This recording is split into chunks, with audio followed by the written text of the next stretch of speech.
یہاں تک کہ اس معاشرے کو اتنی عزت مل گئی، اتنی عزت مل گئی ان غلاموں کو جو پہلے سے غلام چلے آ رہے تھے، جو غلامی کی زندگی سے تنگ آ چکے تھے، جن پر لفظ غلام کا اطلاق ہوتا تھا کہ یہ عبد ہے، مولا ہی کسی کے یعنی غلام ہے۔ اللہ کے نبی نے عزت کا مظاہرہ کروایا جب اللہ کے نبی علیہ السلام نے خانہ کعبہ کو فتح کیا، تو اذان دینے کے لیے اللہ کے نبی نے نہ ابو بکر سے فرمایا، نہ عمر فاروق سے فرمایا، نہ عثمان غنی سے فرمایا، نہ علی شیر خدا مولا مشکل کشا سے فرمایا، نہ عبد الرحمن ابن عوف سے فرمایا، نہ خالد ابن ولید سے فرمایا۔ اللہ کے نبی نے ان آزادوں میں سے کسی سے نہیں فرمایا کہ خانہ کعبہ کی چھت پہ چڑھو۔ اور آج اسلام کی پہلی آزان پکارو خانہ کعبہ کی چھت پہ چڑھ کر۔ اگر اللہ کے نبی نے کسی کو خانہ کعبہ کی چھت پر چڑھ کر آزان دینے کے لیے حکم فرمایا تو غلام تھے حضرت بلال حبشی۔ اللہ کے نبی نے بلال حبشی کو فرمایا، بلال تو خانہ کعبہ کی چھت پہ چڑھ اور آزان دے تاکہ سب کو پتا چل جائے کہ اسلام کا مزاج کتنا خوبصورت اور کتنا سادہ ہے۔ حضور چاہتے تو ابو بکر سے فرماتے، ابو بکر تم آزان دو۔ حضور چاہتے تو عمر فاروق سے فرماتے، عمر فاروق تم آزان دو۔ لیکن اللہ کے نبی نے آزاد لوگوں میں سے کسی سے نہیں فرمایا کہ جاؤ چھت پہ چڑھ کے کعبے کی آج اذان پکارو تاکہ اپنے پرائے سارے دیکھ لیں کہ اسلام کا مزاج کتنا اونچا ہے، بلکہ اللہ کے نبی نے بھیجا تو بلال حبشی سے فرمایا، بلال جا، تو لوگوں میں غلام مشہور تھا، لوگوں نے تیری غلامی دیکھی تھی، آج لوگ تیرا مقام و مرتبہ بھی دیکھ لیں کہ کعبے کی چھت پر بلال اذان پکار رہا۔ حضور نے انسانوں کی غلامی سے بھی آزادی دی اور حضور نے نفس کی غلامی سے بھی آزادی دلوائی۔ جو لوگ اپنے ہاتھوں سے اپنی بچیوں کو دفن کر دیتے تھے، جو لوگ برہنہ ہو کر خانہ کعبہ کا طواف کرتے تھے، جو لوگ شرابیں پیتے تھے، جو لوگ ڈاکے ڈالتے تھے، جو لوگ کمزوروں کو روند دیتے تھے، جو لوگ لوگوں کے حقوق مارتے تھے، جو لوگ ذرا سی بات پر سالوں لڑائیاں لڑتے تھے، میرے نبی علیہ السلام نے ان تمام کے نفوس کا تزکیہ کر کے، تربیت کر کے، انہیں ستھرا اور اجلا کر کے نفس کی غلامی سے نکال کر ہمیشہ کے لیے اللہ کی غلامی میں ڈال دیا۔ یہ دو طرح کی غلامیاں تھیں، دو طرح کی غلامیاں تھیں۔ عمر فاروق اعظم کا یہ جملہ بڑا مشہور ہے کہ عمر فاروق اعظم رضی اللہ تعالیٰ عنہ نے ایک موقع پر ارشاد فرمایا، ایک صاحب کو مخاطب کر کے کہ تم نے ان لوگوں کو اپنا غلام کب سے بنا لیا کہ اپنی مرضیاں ان پر مسلط کرنا چاہتے ہو؟ تم نے کب سے ان لوگوں کو اپنا غلام بنا لیا؟ حالانکہ ان کی ماؤں نے تو ان کو آزاد پیدا کیا، یہ تو آزاد پیدا ہوئے ہیں، تو تم نے ان کو غلام کب سے بنا لیا؟ اتنی آزادی اسلامی معاشرے میں، اتنی آزادی اسلامی معاشرے میں ایک عام مسلمان تک کو دی گئی۔ سنیں، یہ ہے آزادی کا صحیح مفہوم۔ انسان صحیح بات بھی نہ کر سکے، انسان دلائل کی بنیاد پر کوئی صحیح موقف بھی پیش نہ کر سکے، یہ کیسی آزادی ہے؟ انسان قرآن و حدیث کی بات بھی نہ کر سکے، یہ کون سی آزادی ہے؟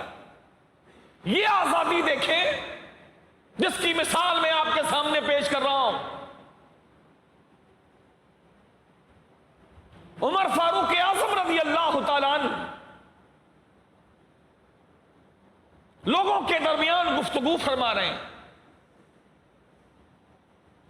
گفتگو کے دوران سیدی عمر فاروق اعظم رضی اللہ تعالیٰ عنہ سے بات کرنے میں کوئی غلطی ہو گئی، اصولی بات تھی، وہ اصولی بات کرنے میں غلطی ہو گئی، تو ایک بوڑھی عورت نے امیر المومنین عمر فاروق اعظم کو بھرے مجمع میں ٹوک دیا۔ دس واز دی فریڈم، یہ آزادی تھی، اصولی بات۔ عمر فاروق اعظم سے ایک اصولی بات میں غلطی ہو گئی، ایک بوڑھی عورت نے بھرے مجمع میں عمر فاروق اعظم کو ٹوک دیا۔ وہ عمر جو امیر المومنین ہیں، جن کے مزاج کی سختی لوگوں میں مشہور ہے، جن کو لوگوں نے اسلام سے پہلے بھی دیکھا اور اسلام کے بعد بھی دیکھا، مجمع لگا ہے صحابہ کا، اور ایک بوڑھی عورت نے عمر فاروق اعظم کو ٹوک دیا، تو ٹوکنے کے بعد عمر فاروق اعظم کو غصہ نہیں آیا۔ عمر فاروق اعظم نے اپنی بات پر دوبارہ غور کیا، اور غور کرنے کے بعد عمر فاروق اعظم نے پورے مجمع میں سب کے سامنے اعلان کیا کہ بوڑھی عورت نے جو کہا سچ کہا، مجھ عمر سے اس بارے میں غلطی واقع ہوئی ہے، مجھ سے غلطی ہوئی۔ یہ اخلاقی جرات کون کرے گا؟ یہ آزادی کون دے گا؟ جو اسلام کا سچا ماننے والا ہوگا، جو حق بات پر کسی کو بھی اجازت دے گا کہ دلائل سے بات کی جائے،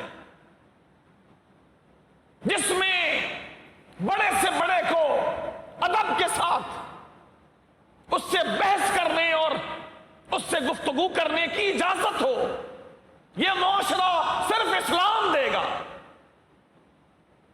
یہ آزادی اظہار رائے، یہ آزادی خیال، یہ اسلام کے پاس ہے اور کسی کے پاس نہیں ہے، نہ ڈیموکریسی کے پاس ہے، نہ کسی اور لیڈرشپ کے پاس ہے، نہ سیکولرزم میں، نہ لبرلزم میں، نہ ڈیموکریسی میں، کہیں نہیں ہے، یہ اسلام دیتا ہے۔ اتنا بڑا امیر المومنین ایک عام سی بوڑھی عورت اس کے ٹوکنے پہ رک جاتا ہے مجمع میں، اور پھر اپنی بات پر امیر المومنین غور کرتے ہیں، اور پھر سب کے سامنے اعلان کرتے ہیں کہ بوڑھی عورت نے صحیح کہا، عمر سے غلطی ہوئی ہے، عمر سے غلطی ہوئی ہے، میں اپنی بات واپس لیتا ہوں۔ یہ بہت بڑی اخلاقی جرات ہے۔ اتنی بڑی بات کا تصور بھی محال ہے آج کے معاشرے میں، آج کے دور میں۔ Who can do this؟ اسی طرح عمر فاروق اعظم خطبہ دے رہے ہیں، یہ جملہ سنیے گا ایک عام سے بندے کا عمر فاروق اعظم کے لیے۔ عمر فاروق اعظم خطبہ دے رہے ہیں، اور خطبہ دینے کے بعد عمر فاروق اعظم ارشاد فرماتے ہیں،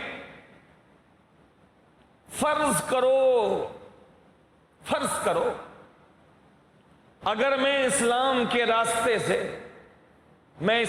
کے راستے سے کسی اور طرف اپنا رخ کرتا ہوں، تمہارے اوپر میری فرما برداری اس وقت تک ہے جب تک میں تمہیں اسلام کے اصولوں پر چلاؤں، اس وقت تک تم پر لازم ہے کہ میری فرما برداری کرو۔ لیکن بتاؤ اگر میں کسی لمحے اسلام کے اصولوں سے ہٹوں، اسلام کے اصولوں سے اگر میں کبھی ہٹوں تو کیا کرو گے؟ ہائے اگر کبھی میں اسلام کے اصولوں سے ہٹوں تو کیا کرو گے؟ ایک نوجوان کھڑا ہوا، اس نے اپنے تلوار کے دستے پر ہاتھ رکھا اور تلوار کو ذرا سا باہر نکالا، اور تلوار کو باہر نکالنے کے بعد کہتا، امیر المومنین، اگر آپ اسلام کے اصولوں سے ہٹیں گے تو ہم تلوار سے آپ کو سیدھا کر دیں گے۔ عمر فاروق اعظم کو غصہ نہیں آیا، عمر فاروق اعظم مسکرائے اور مسکرانے کے بعد ارشاد فرمایا، اے اللہ تیرا شکر ہے کہ میرے لوگوں میں ایسے لوگ موجود ہیں کہ اگر عمر سیدھے راستے سے ہٹے گا تو اپنی تلوار سے وہ لوگ سیدھا کر دیں گے۔ اے اللہ تیری مہربانی کہ میرے ساتھ ایسے لوگ موجود ہیں کہ اگر میں اسلام کے راستے سے اگر ہٹا، اگر عمر کیسے ہٹ سکتے تھے، لیکن وہ دیکھنا چاہتے تھے کہ میرے ساتھ جو لوگ ہیں کیا ان کی صحیح تربیت ہو گئی ہے، کیا یہ اسلام کے بارے میں کسی کی رعایت کریں گے یا صرف اسلام کی رعایت کریں گے اور کسی کی رعایت نہیں کریں گے، یہ دیکھنا چاہتے تھے۔ جب ہی پوچھا تو اللہ کا شکر ادا کیا کہ اللہ تیرا شکر ہے کہ میرے ساتھ ایسے لوگ موجود ہیں کہ اگر عمر سیدھے راستے سے ذرا بھی ہٹے گا تو یہ لوگ عمر کو اپنی تلوار سے سیدھا کر دیں۔ یہ ہے آزادی، اور یہ اللہ کے نبی نے دی ہے اور اللہ کے اذن سے دی ہے۔ اللہ ایسی آزادی چاہتا ہے، اللہ اپنے ہر ماننے والے کو آزاد دیکھنا چاہتا ہے، وہ آزاد ہو اپنے خیالات میں، اپنی سوچوں میں، اپنی فکروں میں، اپنے لوگوں میں، آنے جانے میں، وہ کسی انسان کا غلام نہ ہو، اس کے ارادے کسی کے غلام نہ ہو، اس کی سوچیں کسی کی غلام نہ ہو، اس کا وجود کسی کا غلام نہ ہو، آزاد ہو وہ اپنی سوچوں میں، اپنی فکروں میں۔ لیکن اسلامی حدود کے اندر، اسلامی حدود کے اندر کوئی ادارہ ہو، کوئی ملک ہو، کوئی وطن ہو، کوئی گھر ہو، کوئی فرد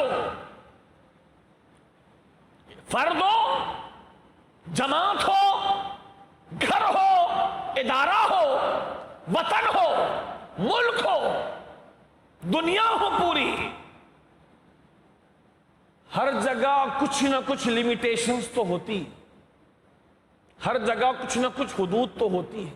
Without limitation you cannot survive at your home and in the world also۔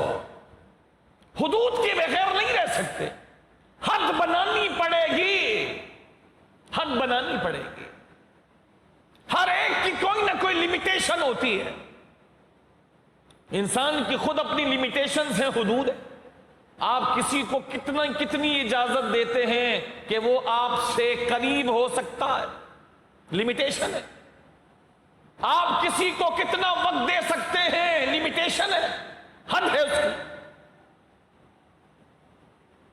کوئی آپ کے بارے میں کتنی بات کر سکتا ہے، لمیٹیشن ہے۔ کون آپ کے گھر میں آ سکتا ہے اور کوئی نہیں آ سکتا، لمیٹیشن ہے، حد ہے۔ کون آپ سے مل سکتا ہے، کون نہیں مل سکتا، لمیٹیشن ہے۔ ادارے چل رہے ہیں حدود پر، وہاں یہ چیزیں ہیں to do what you have to do and what you can't do۔ آپ کیا کر سکتے ہیں اور کیا نہیں کر سکتے، لمیٹیشن ہے۔ چاہے وہ امریکن ادارہ ہو، امریکن انسٹیٹیوٹ ہو، جہاں آزادی کی بات ہوتی ہے، ہر ادارے کی کوئی نہ کوئی لمیٹیشن ہوتی ہے۔ what you can do اور what you can't do۔ کوئی ملک ہے، اس کی اپنی لمیٹیشنز ہے۔ تو فرد سے لے کے جماعت تک اور گھر سے لے کے مملکت و سلطنت تک آزادی تو ہے، لیکن ایک حد کے اندر، جس کو ایک خوبصورت جملے میں کہا جاتا ہے freedom with limitations, freedom with limitations, آزادی مگر حدود کے ساتھ، آزادی مگر حدود کے ساتھ۔ اللہ حد میں رہنے والوں کو پسند کرتا، جو حد سے نکلتے ہیں اللہ فرماتا ہے ان اللہ لا يحب المعتدین، اللہ حد سے نکلنے والوں کو پسند نہیں کرتا۔ آزادی دی ہے، آپ کھانے میں، پینے میں، بیٹھنے میں، اٹھنے میں، سونے میں، جاگنے میں، ملنے میں، ملانے میں، شادی میں، بیاہ میں، مسرت میں، غمی میں آپ آزاد ہیں۔ اسلام آپ کو آزاد دیکھنا چاہتا، انسانوں کی غلامی سے آپ کو آزاد کرنا چاہتا، لیکن آزادی اسلام حدود کے اندر دیتا ہے۔ اسلام کہتا خوشی منائیں، بیٹی کی شادی، بہن کی شادی، بیٹے کی شادی، بھائی کی شادی، سب کریں، آپ اپنی شادی بھی کریں، لیکن اس خوشی کے موقع پر بھی اسلام نے کچھ حدیں بتائی ہیں۔ You cannot cross the limit. You cannot cross the limit. آپ کو لمٹ کے اندر رہنا پڑے گا۔ بہت وسعت دی ہے اسلام نے، لیکن ایک لمٹ تو ہے۔ کوئی بھی ملک کتنا بھی بڑا ہو، ایک لمٹ تو اس کی بھی ہے۔ امریکہ بھی آزادی آزادی آزادی کی بات کرتا ہے، لیکن اس کی آزادی کی بھی لمٹ ہے، اس کی آزادی کی بھی لمٹ ہے۔ وہ فرد سے لے کر جماعت تک کو آزادی دینے کی بات کرتا ہے، لیکن اس کی بھی لمٹ ہے۔ لہذا اسلام بھی لمٹ کے اندر رکھنا چاہتا، اسلام بھی لمٹ کے اندر رکھنا چاہتا۔ اسلام یہ اجازت دیتا ہے کہ آپ نبیذ پی لیں، کھجور کا پانی بنا کر کے آپ پی لیں، نبیذ پی لیں، لیکن آپ کھجور کی شراب نہیں پی سکتے۔ آپ سیب کا جوس پی لے، انگور کا جوس پی لے، لیکن شراب نہیں پی سکتے، اس لیے کہ اس میں تمہارے لیے نقصان ہے اور معاشرے کے لیے نقصان ہے۔ اسلام کہتا ہے کپڑے پہنے، اچھے سے اچھا پہنے، مہنگے سے مہنگا پہنے، لیکن ایسے کپڑے نہیں پہنے جس کی وجہ سے بے شرمی کو فروغ ملتا ہو اور لوگ بدنگاہی اور بے شرمی میں پڑتے ہو۔ اسلام کہتا خوشیاں منائیں، لیکن ایسے نہیں کہ دوسروں کی خوشیاں غارت ہو یا دوسروں کو تکلیف ہو، اور ایسی خوشیاں نہ بنائیں کہ جس کے اندر اللہ اور رسول کی نافرمانی ہوتی ہو اور اسلام کی حدوں سے باہر نکلنا پڑتا۔ آزادی بہت ہے، لیکن لمٹ کے ساتھ، لمٹ کے ساتھ۔